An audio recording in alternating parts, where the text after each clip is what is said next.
قد كفاني علم ربي من سؤالي واختياري.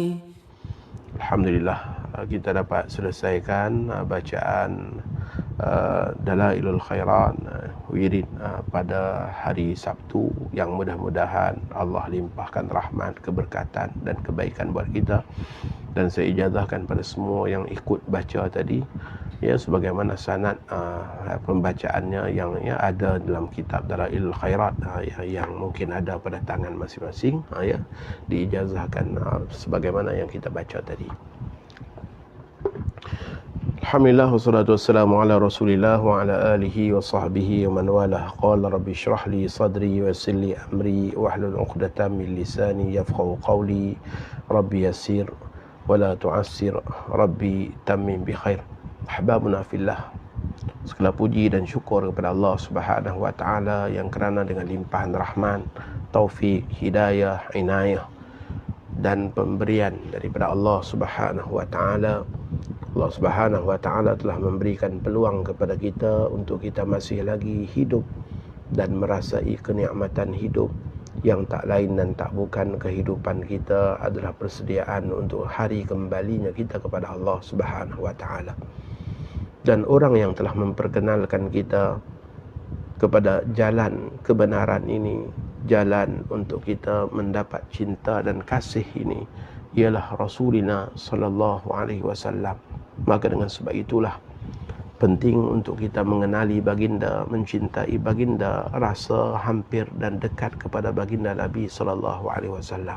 Ahbabuna fillah, insya-Allah pada malam ini kita akan baca kitab Intisari, keimanan kepada Rasulullah sallallahu alaihi wasallam, yang saya rasakan selalu kita berbicara berkenaan dengan cinta Rasul, kita berbicara berkenaan dengan kemuliaan Rasulullah SAW dan sebagainya.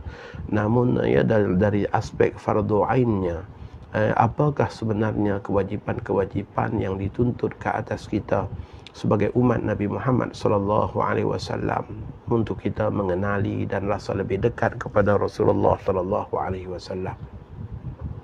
Ababuna fillah, InsyaAllah kita akan sama-sama bacakan intisari keimanan tersebut, yang mudah-mudahan dengannya Allah Subhanahu wa taala menjadikan kita orang-orang yang lebih hampir kepada Allah Subhanahu wa taala dan menjadi hamba-hamba yang taat kepada perintah Allah dan perintah Rasulullah sallallahu alaihi wasallam. Dan kita ambil tahu bahawa bila dikatakan perkara ini melibatkan keimanan, maka ia merupakan ilmu yang wajib dan ilmu yang akan berkekalan sepanjang hayat kita. Kerana setiap-tiap apa yang kita pelajari daripada aqidatul iman, maka ia merupakan satu ikatan pegangan yang hendaklah kita pegang sehinggalah seakhir hayat kita dengan pegangan tersebut. Maka kita nak tahu satu persatu daripada tuntutan-tuntutan keimanan kita kepada Rasulullah sallallahu alaihi wasallam. Selain daripada itu, saya datangkan juga maklumat-maklumat sampingan berkenaan dengan diri pribadi Rasulullah sallallahu alaihi wasallam, yang mudah-mudahan dengannya kita jadi umat yang lebih kenal, umat yang lebih menyantuni baginda Nabi sallallahu alaihi wasallam, dan umat yang benar-benar menterjemahkan cintanya kepada Rasulullah sallallahu alaihi wasallam itu dengan ketaatan, dengan penghayatan, dengan kecintaan, dan juga dengan berusaha bersungguh-sungguh untuk menjadi mereka yang hampir kepada Allah melalui jalan yang dibawa oleh Rasulullah sallallahu alaihi wasallam. Selepas mukadimah kitab, saya letakkan selawat Ibrahimiyah. Masya Allah. Sebentar tadi sudah kita bacakan banyak lantunan-lantunan selawat, dan begitulah juga dengan doa-doa permintaan kita kepada Allah Subhanahu wa taala. Namun hendaklah kita ambil maklum bahawa ulama mengatakan seafdal-afdal selawat ialah selawat Ibrahimiyah. Walaupun mungkin dalam berbagai-bagai aliran dan ajaran yang ada dengan tuan guru ini mengijazahkan selawat ini, tuan guru ini mengijazahkan selawat sekian-sekian, alhamdulillah khair, semuanya baik. Namun hendaklah kita ambil maklum bahawa ulama sepakat mengatakan bahawa seafdal-afdal selawat ialah selawat Ibrahimiyah. Kerana selawat Ibrahimiyah ini merupakan selawat yang langsung terbit daripada mulut Rasulullah sallallahu alaihi wasallam. Apabila para sahabat mengatakan, "Ya Rasulullah, kami sudah pun mengetahui bagaimanakah kami untuk mengucapkan salam kepadamu. Bagaimana pula ya Rasulullah, kaifa nusalli alaik? Bagaimana kami nak berselawat kepadamu?" Maka pada ketika itu Rasulullah sallallahu alaihi wasallam mengajarkan para sahabat dengan selawat Ibrahimiyah. Maka dengan sebab itulah ulama mengatakan selawat yang paling afdal, seafdal-afdal selawat ialah selawat Ibrahimiyah. Dalam hal keadaan kita tak menafikan bahawa boleh berselawat dengan selawat-selawat yang lain. Namun selawat Ibrahimiyah lah dikatakan selawat yang paling afdal kerana ia datang daripada Rasulullah sallallahu alaihi wasallam sendiri yang mengajarnya bagaimana untuk kita melafazkan Allahumma salli ala Muhammad wa ala ali Muhammad kama sallaita ala Ibrahim wa ala ali Ibrahim innaka Hamidum Majid. Allahumma barik ala Muhammad wa ala ali Muhammad kama barakta ala Ibrahim wa ala ali Ibrahim innaka Hamidum Majid. Berikutnya daripada buku ini saya datangkan pula pengenalan berkenaan dengan beberapa istilah dan beberapa maklumat penting ataupun dasar-dasar keimanan kepada Rasul. Kalau kita buka kitab-kitab akidah, ringkasannya berkenaan dengan beriman kepada para nabi dan rasul inilah pengenalannya. Bermaksud inilah sekurang-kurang perkara fardu ain yang wajib diketahui oleh setiap orang yang beriman untuk dia melengkapkan keimanannya dan juga pengetahuannya berkenaan dengan beriman kepada Rasul.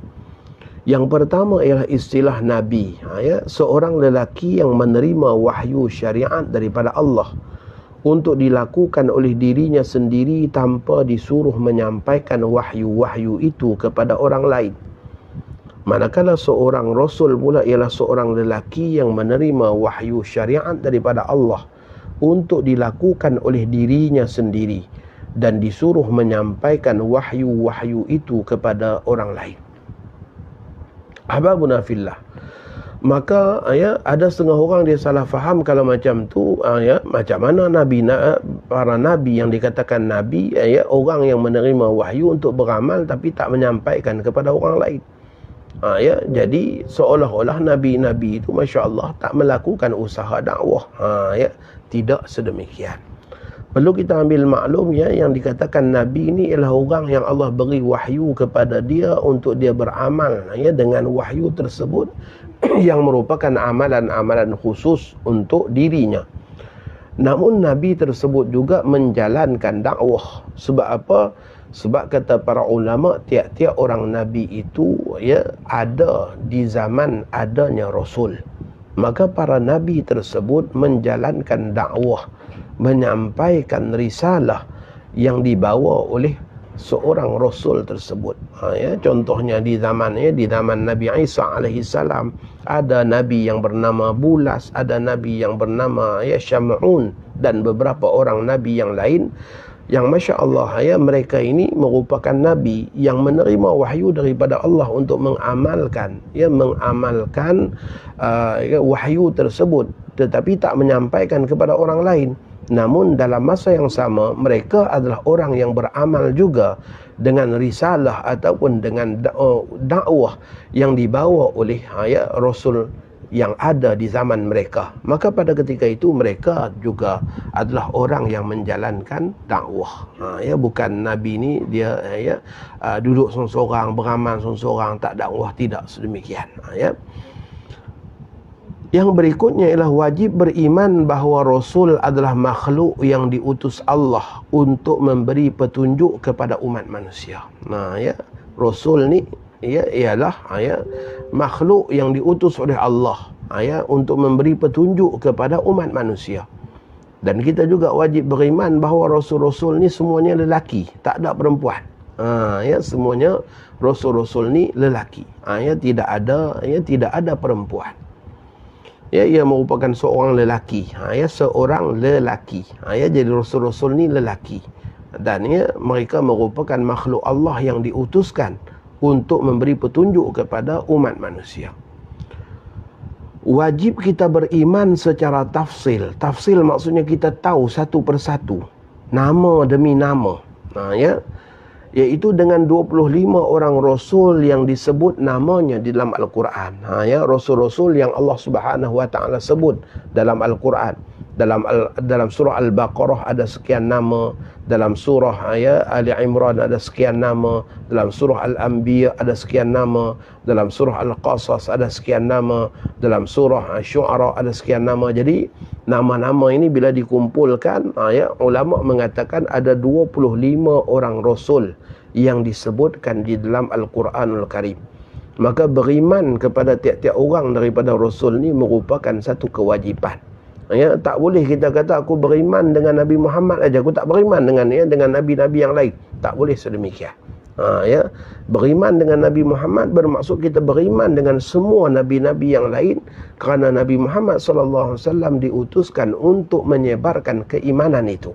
Ya, iaitu keimanan kepada nabi-nabi yang lain, sebagaimana kitab Al-Quran yang dianugerahkan kepada baginda sallallahu alaihi wasallam, diberikan kitab tersebut disebutkan satu persatu nama-nama. Mengingkari mana-mana satu nama pun yang disebutkan dalam Al-Quran bermaksud boleh jatuh kufur kepada orang yang mengingkarinya itu. Rasul-rasul ulul azmi, para rasul yang memiliki gelaran ini adalah disebabkan kesungguhan dan usaha mereka melebihi rasul-rasul yang lain dalam menyampaikan risalah daripada Allah. Mereka seramai lima orang. Yang dikatakan rasul ulul azmi ini rasul-rasul yang menerima banyak ujian dan dugaan tentangan daripada kaumnya. Iaitu baginda Nabi SAW, Nabi Ibrahim AS, Nabi Musa AS, Nabi Nuh AS, dan begitulah juga dengan Nabi Isa AS. Inilah 5 orang rasul yang disebutkan dalam kitab-kitab akidah kita dengan rasul ulil azmi. Maka kita kena tahu siapa rasul-rasul ulil azmi ni, baru dikatakan kita ni orang yang sudah pun menyempurnakan pengetahuan berkenaan dengan beriman kepada rasul. Wajib beriman secara ijmal. Secara ijmal bermaksud pukal, secara umum, dengan rasul-rasul yang tidak disebutkan nama-namanya dalam Al-Quran. Iaitu beriman bahawa Allah juga mengutuskan rasul-rasul yang lain yang tidak disebutkan namanya dalam Al-Quran dan juga dalam hadis Rasulullah SAW. Ada nama-nama yang sampai kepada kita, ada nama-nama yang tidak sampai kepada kita. Yang kadang-kadang jalan sampai kepada kita itu ialah melalui khabar daripada Bani Israel. Maka ulama kita mengambil pendekatan yang dikatakan oleh Imam Ibnu Kathir dalam muqaddimah tafsir Ibnu Kathir, bagaimana Imam Ibnu Kathir mengatakan bahawa bagaimana apabila datang khabar berita berkenaan dengan Bani Israel, kita tidak boleh mengatakan itu dusta dan tak boleh juga kita mengatakan itu benar.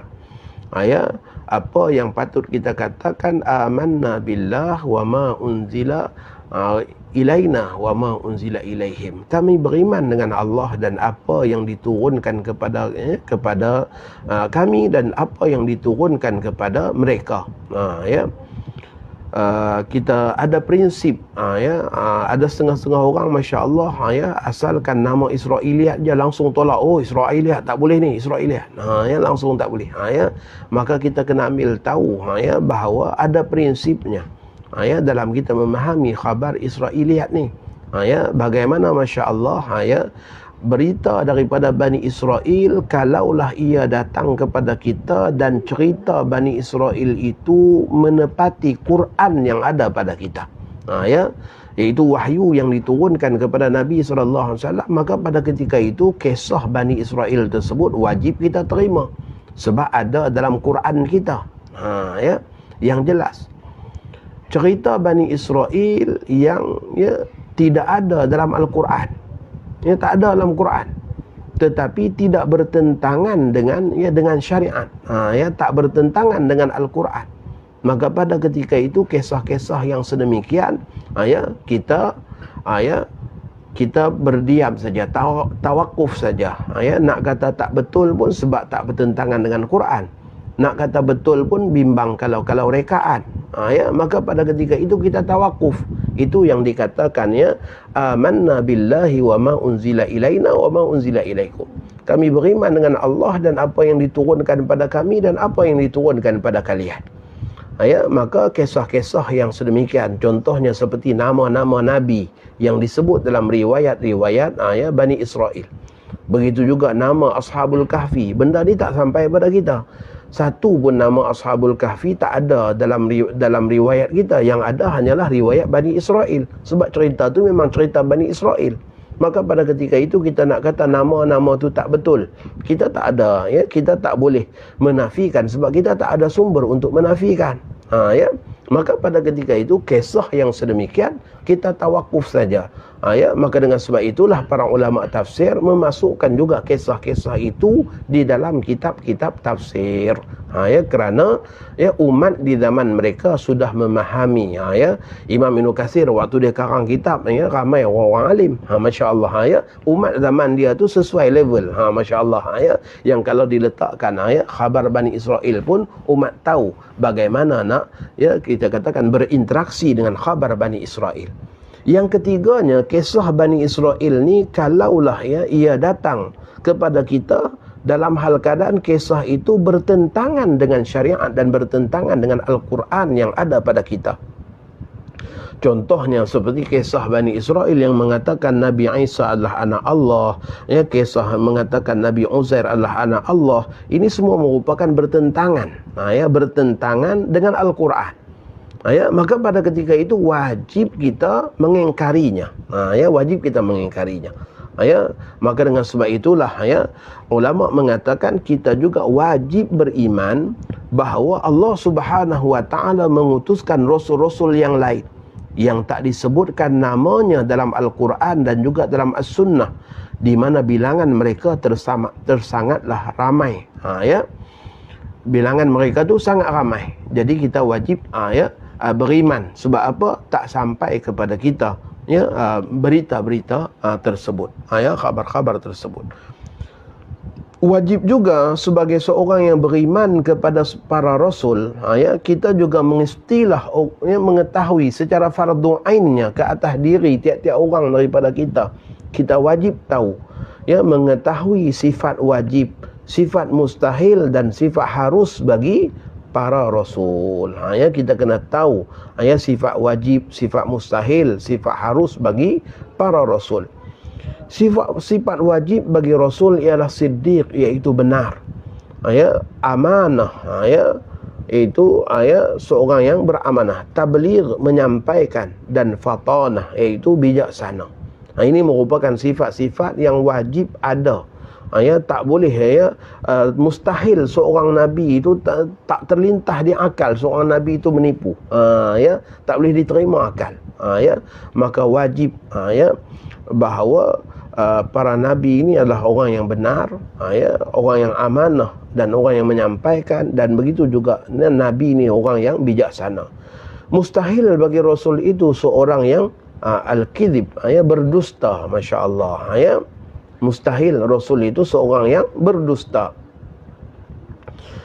Seorang yang khianat, ya, ataupun kitman, iaitu seorang yang menyembunyikan kebenaran. Begitulah juga mustahil seorang rasul itu seorang yang baladah, iaitu seorang yang, ya, yang tidak cerdik ataupun seorang yang bodoh.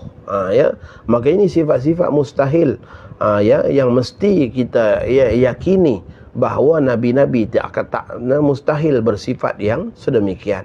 Yang berikutnya, ya, wajib juga kita mengetahui, ya, sifat harus bagi rasul, iaitu sifat harus bagi rasul, ya, ialah sifat-sifat yang ada pada manusia biasa.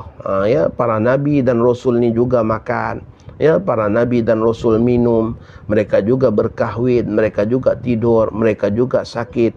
Hatta dengan nabi kita juga mengalami luka-luka dalam peperangan. Masya Allah, itu sifat-sifat ya yang harus bagi rasul.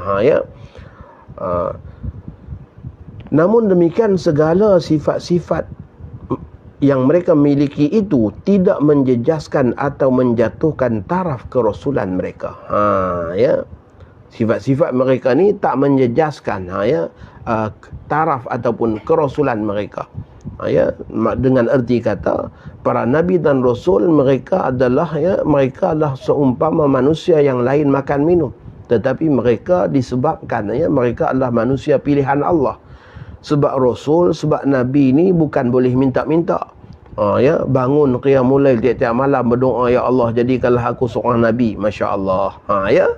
Tak boleh. Tak boleh. Sebab apa? Sebab nabi dan rasul ni pilihan Allah, anugerah Allah. Bukan boleh duk minta-minta. Berdoa, berguling, macam mana pun takkan dapat. Takkan dapat. Maka disebabkan itu, kelebihan tersebut, maka Allah muliakan mereka sehingga diberikan mereka dengan ismah. Selalu diberikan kepada mereka akan ismah, iaitu sifat maksum, di mana terpeliharalah mereka daripada perkara-perkara yang boleh menjatuhkan maruah mereka, ataupun perkara-perkara yang boleh mendatangkan kita katakan dosa kepada mereka. Itulah sifat ismah para nabi dan rasul. Baik, berikutnya saya masukkan pula dalam buku ini ialah selawat tafrijiyah. Masya Allah. Tadi selawat Ibrahimiyah, sekarang ni selawat tafrijiyah. Selawat yang mudah-mudahan menjadi sebab musabab kelepasan kepada kita daripada segala musibah ataupun gangguan ataupun kita katakan ujian dan dugaan dalam kehidupan. Allahumma salli salatan kamilatan wa sallim salaman tamman ala sayyidina Muhammadin alladhi tanhallu bihil uqad wa tanfariju bihil qurab wa tuqda bihil hawaij wa tunalu bihil raghaib wa husnul khawatim wa yastasqal ghamamu biwajhihil karim wa ala alihi wa sahbihi fi kulli lamhatin wa nafasin bi'adadi kulli ma'lumin lak. Itu selawat tafrijiyah yang mudah-mudahan dengannya menjadi sebab musabab dilepas kita daripada segala belenggu. Kadang-kadang belenggu itu melibatkan hutang. Kadang-kadang belenggu yang menguasai diri kita itu ialah masalah kejiwaan. Kadang-kadang belenggu itu Masya Allah kemalasan diri sendiri. Kadang-kadang Masya Allah kesukaran dalam kehidupan dan sebagainya. Mudah-mudahan dilepaskan. Sebahagian daripada ulama, antaranya guru-guru kami dulu Masya Allah mengesyorkan supaya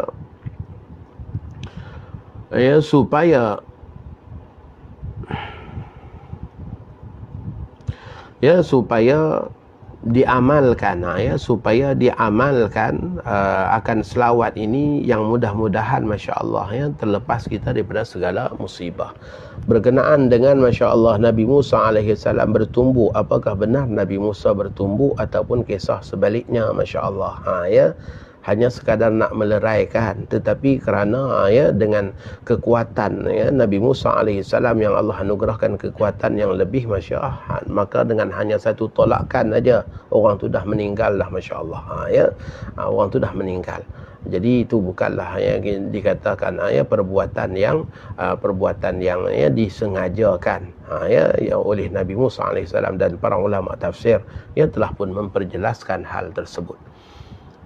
Baik, berikutnya ialah berkenaan dengan intisari keimanan kepada Rasulullah sallallahu alaihi wasallam. Kita barulah masuk kepada perbahasan yang saya kumpulkan ada 30 perkara, dan sebenarnya banyak lagi cuma inilah 30 perkara yang merupakan aspek-aspek penting dalam kita beriman kepada Rasulullah sallallahu alaihi wasallam. Wajiblah setiap mukallaf mengetahui setiap mukallaf mengetahui, meyakini, memperakui. Kita tahu, kita yakin dan kita akui bahawa Nabi Muhammad sallallahu alaihi wasallam adalah nabi Allah dan rasulnya, hamba Allah yang terpilih dan utusannya yang mulia. Ya, kita wajib percaya bahawa Nabi Muhammad lah ya utusan Allah, ya Rasul Allah, dan juga ya hambanya yang terpilih dan yang mulia. Sehingga Allah Subhanahu wa taala menciptakannya dengan sebaik-baik ciptaan. Ya, baik pada kejadiannya, baik pada rupa parasnya, baik pada keindahannya. Kita mengharapkan juga, Masya Allah, ya, dengan sama-sama kita memperbanyakkan selawat ya dalam sambutan kita menyambut Maulid Rasul secara online ni, Masya Allah. Mudah-mudahan saya, tuan-tuan dan ahli keluarga kita dianugerahkan nanti peluang untuk kita melihat bagaimana yang dikatakan indahnya Rasulullah, bagaimana yang dikatakan cantiknya Rasulullah, bagaimana yang dikatakan wajahnya bak bulan purnama, yang kalau saat dilihat sahaja menjadi satu ketenangan kepada jiwa, satu keasyikan kepada mereka yang memerhatinya. Masya Allah, kita sangat-sangat mengharapkan tiap-tiap orang daripada kita Allah anugerahkan peluang untuk melihat Rasulullah SAW, baik dalam kehidupan ini maupun sesudah kita meninggal dunia. Dan yakinlah, disebutkan dalam hadis Nabi SAW, saat seorang itu meninggal dunia, dimasukkan saja ke kubur, maka pada ketika itu saja, pada ketika itu saja, apabila datang mungkar dan nakir, antara soalan yang ditanyakan, ma taqulu fi hadzal rajul, apa yang engkau katakan tentang orang ini. Orang ini yang dimaksudkan itu ialah tentang lelaki ini, ialah Rasulullah sallallahu alaihi wasallam. Ahbabuna fillah, kita minta pada Allah agar tiap-tiap orang daripada kita, Allah Subhanahu wa taala gerakkan dan petahkan lidah ini untuk berbicara yang saat itu kita kenal diri yang gambar yang ditunjukkan kepada kita itu ialah kekasih kita, junjungan kita, kerinduan kita dan kecintaan kita, yaitu Rasulullah sallallahu alaihi wasallam. Ya, jadi masanya tidak lama, masanya tidak lama, kerana kehidupan kita ni pun tak panjang mana. Kita sedar tak sedar, Masya Allah, umur dah sampai ke 40, umur dah sampai 50, ya. Bahkan ada yang dah hampir 60, Masya Allah. Bermaksud, waktu untuk kita balik tu dah tak lama. Dan saat kita balik, Masya Allah, perkara pertama yang kita akan temui ialah Nabi SAW di lubang kubur kita, Masya Allah. Kerana ditunjukkan gambar ataupun ditanyakan kepada kita, apa yang engkau katakan tentang lelaki ini, Masya Allah. Maka Nabi kita SAW mengatakan orang yang kenal Nabi SAW dalam hidupnya, kenal kepada baginda Nabi ini. Sebab apa? Dalam hidupnya dia ikut kepada syariat Nabi Muhammad. Dalam hidupnya dia bukan hanya sekadar cinta, rindu pada Nabi, tetapi dia mengamalkan sunnah baginda. Maka pada ketika itu dia dapat menjawab, dialah kekasih Allah, dialah Muhammad utusan Allah. Tapi dengan orang yang Masya Allah dalam hidup ni tak pernah ambil peduli tentang Nabi Muhammad, dalam hidup ni tak pernah ambil tahu tentang nak beriman dengan Nabi Muhammad, dalam kehidupan ni Masya Allah jauh daripada pedoman-pedoman hidup Nabi Muhammad, maka pada ketika itu dia tergagap-gagap dan dia mengatakan, aku tak tahu, aku tak tahu, aku tak tahu. Masya Allah. Ahbabuna fillah, benda ni Nabi kita sebut, bermaksud tiap-tiap orang daripada kita akan melaluinya. Yakinlah kalau kita meninggal malam ni juga kita akan merasainya. Kalau kita meninggal minggu depan kita akan merasainya. Kalau kita meninggal 10 tahun yang akan datang, 10 tahun yang akan datang juga kita akan hadapi situasi tersebut, iaitu kita ditanya, kenal tak pada Rasulullah sallallahu alaihi wasallam.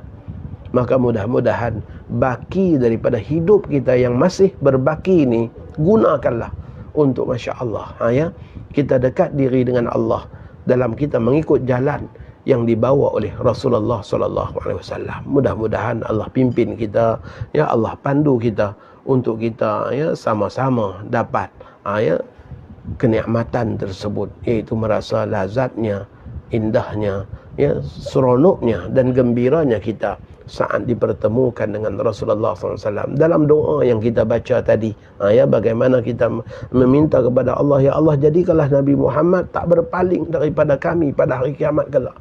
Jadikanlah baginda menerima kami dan meredai kami, Masya Allah. Itu dalam doa yang kita bacakan tadi, Masya Allah. Ya, jadi mudah-mudahan Allah kabulkan.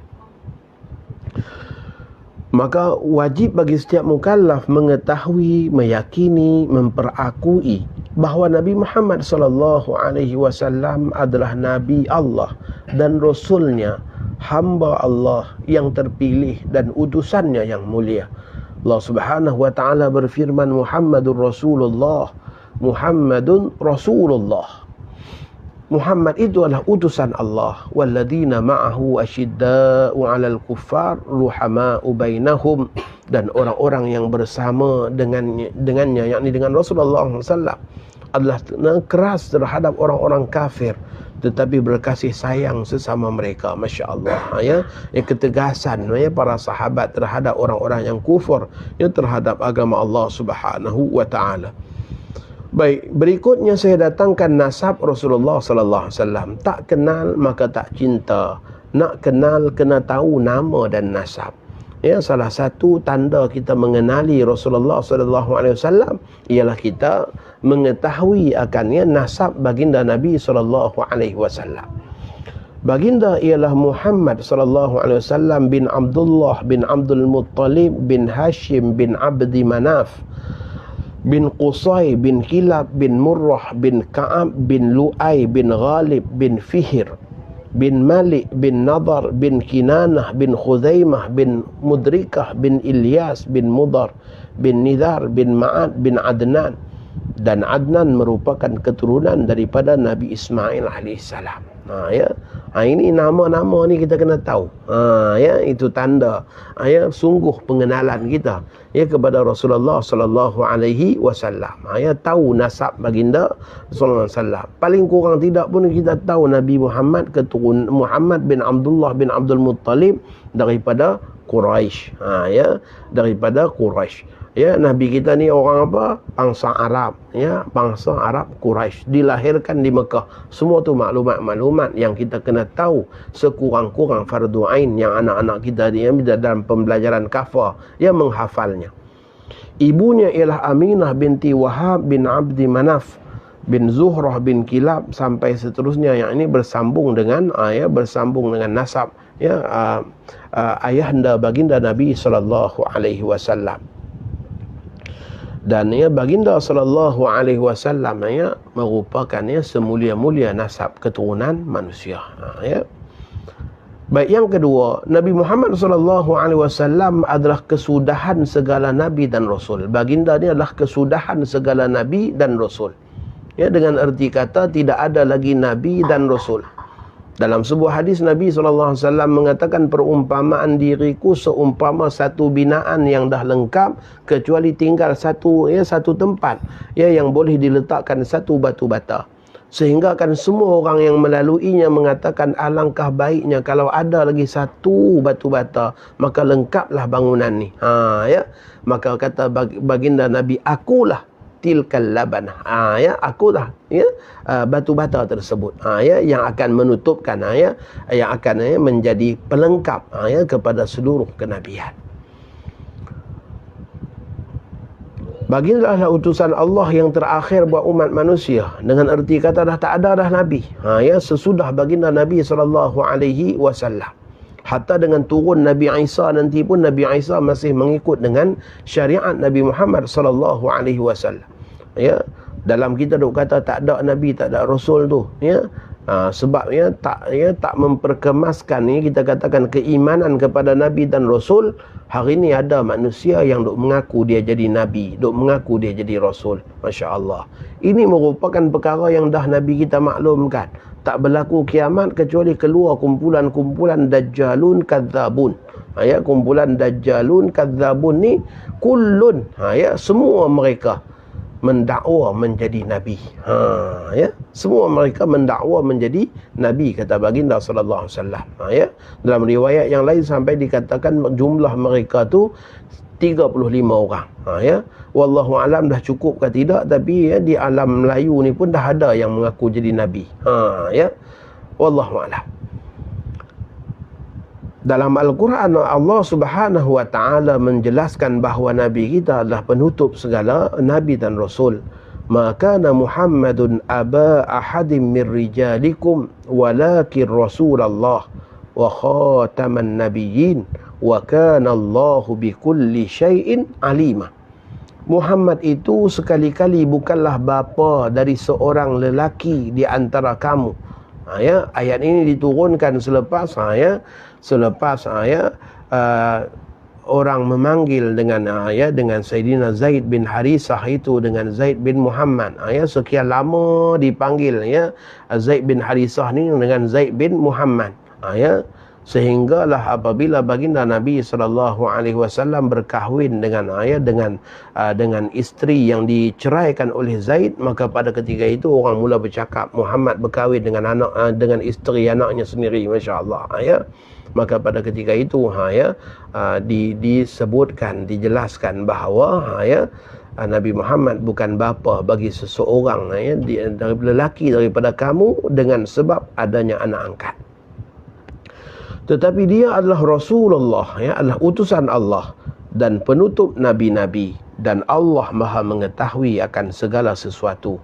Ahbabuna fillah, cukup sampai situ dulu. InsyaAllah kita akan sambung pada malam besok dengan sambungan-sambungan yang berikutnya. Mudah-mudahan Allah Subhanahu wa ta'ala beri kekuatan pada kita, dan Allah Subhanahu wa ta'ala golongkan kita tergolong di kalangan mereka yang benar-benar beriman kepada Rasulullah sallallahu alaihi wasallam dan apa yang baginda sampaikan. Dan mudah-mudahan juga Allah kumpulkan kita bersama dengan baginda sallallahu alaihi wasallam. Aqulu qawli hadha wa astaghfirullahal azim li wa lakum wa lisairil muslimin wal muslimat fastaghfiruhu innahu huwal ghafurur rahim. Allahumma ij'al jam'ana hadha jam'an marhuma wa tafarruqana min ba'dihi tafarruqan ma'suma wa la taj'al fina wa la ma'ana syaqiyyan wa la matrudan wa la mahruma. Sallallahu ala sayyidina Muhammad wa ala alihi wa sahbihi wa baraka wa sallam. Assalamualaikum warahmatullahi wabarakatuh. Sehingga kita bertemu lagi insya-Allah pada malam besok.